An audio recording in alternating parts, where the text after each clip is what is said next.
దీనివల్ల మీ మగవాళ్ళు ఏమైనా డబ్బులు ఇస్తున్నారు ఇంట్లో? శుభ్రంగా మీ దగ్గర కూడా మీరు చేసే ఆదాయంలో కూడా దబాయించి తీసుకుని వెళ్ళిపోతున్నారు. అవునా కాదా? నేను ఒకప్పుడు నేర్పించేవాడిని. మీరు మగవాళ్ళని ఏ విధంగా మేనేజ్ చేయాలో కూడా చెప్పా ఒకప్పుడు మీకు అందరికీ. మళ్ళీ ఆ రోజులు వస్తాయి. మిమ్మల్ని అందరినీ శక్తివంతంగా చేసి ఏం చేయాలో చేద్దాం. నేను ఒక విషయం మీరు గుర్తుపెట్టుకోండి. అన్ని ధరలు పెరిగాయి, అన్ని విధాలా నష్టపోయారు. దానికి తోడుగా ఈరోజు చూస్తే మీ పిల్లలకి ఎవరికైనా ఉద్యోగం వచ్చిందా అమ్మా అని అడుగుతున్నా. వస్తుందని నమ్మకం ఉందా అని మిమ్మల్ని అడుగుతున్నా. ఒక పరిశ్రమ వచ్చిందని అడుగుతున్నా. డిఎస్ఏ పెట్టారని అడుగుతున్నా. జాబ్ క్యాలెండర్ ఇచ్చారని అడుగుతున్నా. ఏది లేదు. కానీ ఈ సైకో అయితే ప్రతిరోజు చెప్పే మాటలు వింటా ఉంటే చాలా భయంకరంగా మాట్లాడే పరిస్థితి వచ్చాడు తప్ప ఏవి చేసే పరిస్థితులు లేరు. ఈరోజు ఒక విషయం గుర్తుపెట్టుకోవాలి. ఇప్పుడే కేఏ నాయుడు గారు మాట్లాడారు. కొంతమంది కుటుంబ సభ్యులు బయట చెప్పలేకపోతున్నారు. చాలా మంది పిల్లలు గంజాయికి అలవాటు అయిపోయి, మగవాళ్ళు జే బ్రాండ్ లిక్కర్కి అలవాటు అయిపోయి, డ్రగ్స్ కి అలవాటు అయిపోయి రాష్ట్రాన్ని సర్వనాశనం చేసే పరిస్థితికి వచ్చారు. దీనివల్ల మీరు ఇంకొక పక్క చూస్తే ఎవడైనా సరే గంజాయి తీసుకున్న వాడికి తల్లికి పెళ్ళానికి వ్యత్యాసం తెలియదు. ఆ విషయం మీరు గుర్తుపెట్టుకోవాల్సిన అవసరం ఉంది. ఓసారి ఆ మత్తులో వాళ్లే ఏం చేస్తారో వాళ్ళకే తెలియని పరిస్థితి. ఈ అన్ని పరిణామాల వల్ల 5 సంవత్సరాల రాష్ట్రంలో 50% మహిళలపైన దాడులు పెరిగాయి. ఎక్కడికక్కడ దాడులు చేసే పరిస్థితి వచ్చింది. 80% మహిళలు అదృశ్యమైపోయే కేసులు పెరిగిపోయినాయి. మిస్సింగ్ కేసులు ఎక్కువ పెరిగిపోయినాయి.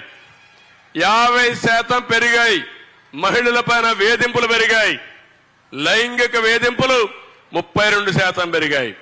దాడులు 32% పెరిగాయి. కడాన ఆత్మహత్యలు చేసుకుంటున్నారు మహిళలు.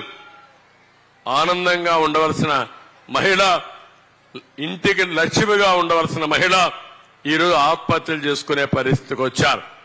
నేను అందుకని ఈరోజు ఇంకొక లెవెల్కి మిమ్మల్ని తీసుకుపోవడానికి ఇక్కడికి వచ్చాను. మీ అందరికీ చెప్పడానికి వచ్చాను. ఈరోజు నేను ఆలోచించడం, భవిష్యత్తులో బాధుడు లేని సంక్షేమమే మా విధానం. పన్నులు తగ్గిస్తాం, ఖర్చులు తగ్గిస్తాం, మీ ఆదాయాన్ని పెంచుతాం. అది ఏ విధంగా చేస్తాం కూడా నేను చాలా స్పష్టంగా మీకు హామీ ఇస్తున్నా. ఎప్పుడైనా సరే ప్రభుత్వం అప్పులు తీసుకొచ్చి పనులు చేస్తే, లేకుంటే డబ్బులు పంచితే అది సస్టైనబిలిటీ ఉంటుందమ్మా అని మిమ్మల్ని అడుగుతున్నా. మీ మగవాళ్ళు గాని ప్రతిరోజు ఇంట్లో అప్పు తీసుకొచ్చి పొలాలు తాకట్టు పెట్టి, ఇల్లు తాకట్టు పెట్టి డబ్బులు తెస్తే తిరిగి పే చేసే శక్తి లేకపోతే ఏమవుతుంది? దివాలా తీస్తారా లేదా అని అడుగుతున్నా. అదే పరిస్థితి వచ్చింది. నేను ఒకటే మీకు హామీ ఇస్తున్నా.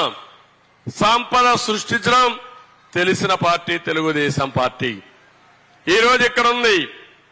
పోలవరం కాలువలు ఇక్కడికి వచ్చి గజపతి నగరంలో ప్రతి ఎకరాకు నీళ్లిచ్చి వ్యవసాయాన్ని అభివృద్ధి చేస్తే సంపద వస్తుంది, రైతులకు ఆదాయం వస్తుంది, ప్రభుత్వానికి పన్నులు వస్తాయి. తద్వారా మళ్ళా సంక్షేమ కార్యక్రమాలు చేసే అవకాశం వస్తుంది.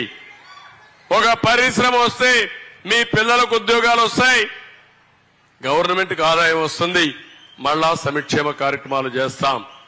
ఒక కాలేజ్ వస్తే ఆ కాలేజీలో పిల్లలు చదువుకుంటారు.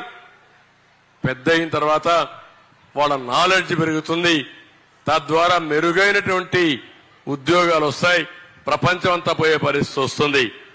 అవి చేయకుండా ఈ ముఖ్యమంత్రి మొత్తం రాష్ట్రాన్ని భ్రష్టు పట్టించాడు, దివాలా తీశాడు. ఈరోజు అందుకే నేను మీ అందరికి హామీ ఇస్తున్నా. నేను సూపర్ 6 ఒకటి తీసుకొచ్చాను. ఇందులో మహాశక్తి, మా ఆడబిడ్డల్ని ఒక శక్తివంతమైన మహిళలుగా తయారు చేసే బాధ్యత మేము తీసుకుంటామని మీ అందరికీ హామీ ఇస్తున్నా. అందులో తల్లికి వందనం. 2 పిల్లలుంటారు, లేకుంటే 3 పిల్లలుంటారు. మీకు 15,000 ఇస్తానని 12,000, 13,000 ఇచ్చాడు. అందరి పిల్లలకి ఇస్తారని ఇప్పుడు ఒకరికే ఇస్తున్నారు. అంటే మీ ఉద్దేశం, వీళ్ళ ఉద్దేశం 2 పిల్లలుంటే ఒకరిని చదివించి ఒకరిని మళ్ళా పొలం దగ్గరకో పశువుల కాపరిగా పెట్టాలి. నా ఉద్దేశం అది కాదు. ఎంతమంది పిల్లలుంటే అంతమంది పిల్లల్ని చదివించాలి. అందుకే ప్రతి ఒక్కరికి 15,000 రూపాయలు ఇచ్చే బాధ్యత మాది. దీనివల్ల పిల్లల్ని బాగా చదివించండి, వాళ్ళ జీవితాలు బాగుపడతాయి. ప్రపంచానికి కూడా వీళ్ళు అవసరం అని చెప్పి కూడా నేను మీకు తెలియజేస్తున్నా.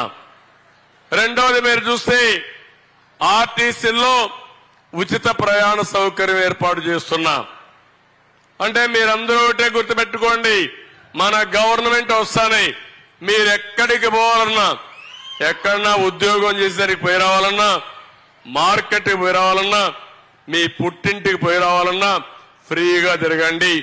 ఆర్టీసీ బస్సుల్లో ఉచిత ప్రయాణ సౌకర్యం ఏర్పాటు చేసే బాధ్యత మాది. ఎవరైనా అడిగితే నేనే డ్రైవర్ని, చంద్రన్నే మీకు డ్రైవర్, మీరు క్లియర్ గా చెప్పండి. అభివృద్ధికి గాని, మా ఆడబిడ్డల రక్షణకు గాని, మా ఆడబిడ్డల ఎంపవర్మెంట్కి గాని నేనే డ్రైవర్గా ఉండి మిమ్మల్ని నడిపించే బాధ్యత తీసుకుంటానని మా ఆడబిడ్డలందరికీ హామీ ఇస్తున్నా.